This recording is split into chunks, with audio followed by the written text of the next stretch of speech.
Wayyo abbaa ko.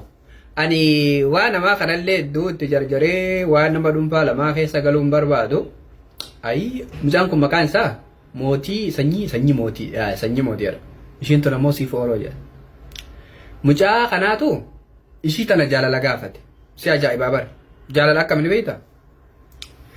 Si dhabee jiraachuu hin danda'u yaa. Mee jireenya akkamitti jijjiirame jireenya isaa gaafanna. Sanyii mootii jireenya akkamsitti tattaa'imee erga siifu jaalala. Jireenya isaa keessatti nama akka koof jibbe katamaa keessaa eegan bayaarra guyyaa sadii kan deemaa jira. Ishii jaaladhee taran magaalaa irraa bahee magaalaa irraa ergan bayaarra guyyaa sadii baadiyyaadhaan jiraa jedhe iddoo dhaloota isaa jira bahee. So akkana kana baasama namni.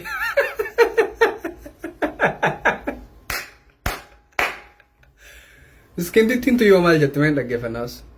Siifutti fufime bareedduu tiyya qacoo bareedduu.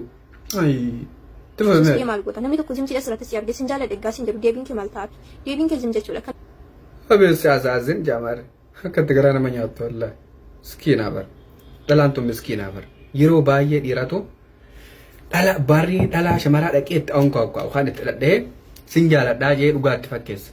Si jaaladhee tanan magaalaa deemee baadiyyaa jira. Dhiira jechuun tun bar uummataa miti bar dhugaa rabbi. Fakkeenyaaf dhiira jechuun jaalala keessatti olaantummaa humnaa agarsiisuu barbaaddi. Amma ishiin tun osoo lafichotti argatee ishiin diddee boskiidhaan afarsuuf deemaa beeka. Dhiira jechaan jaalala caalaa dhiitichaaf qabalatti amanti. Akka itti ishiin jaalala itti ibsattulleen akkas.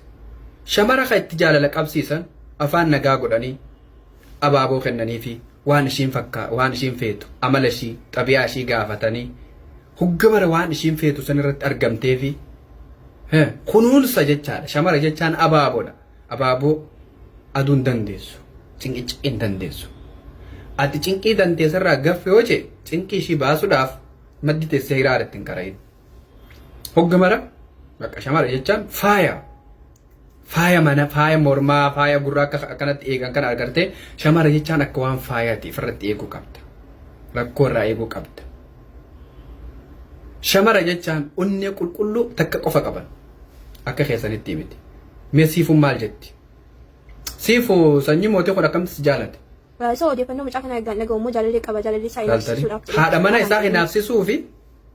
mana isaa hinaafsisuu fi ana kana godhaa jette laan unneen shamaraa takka qofa qulqulluu jecha unneen dhiiraa immoo akka miliyoona oli. Subhanallah.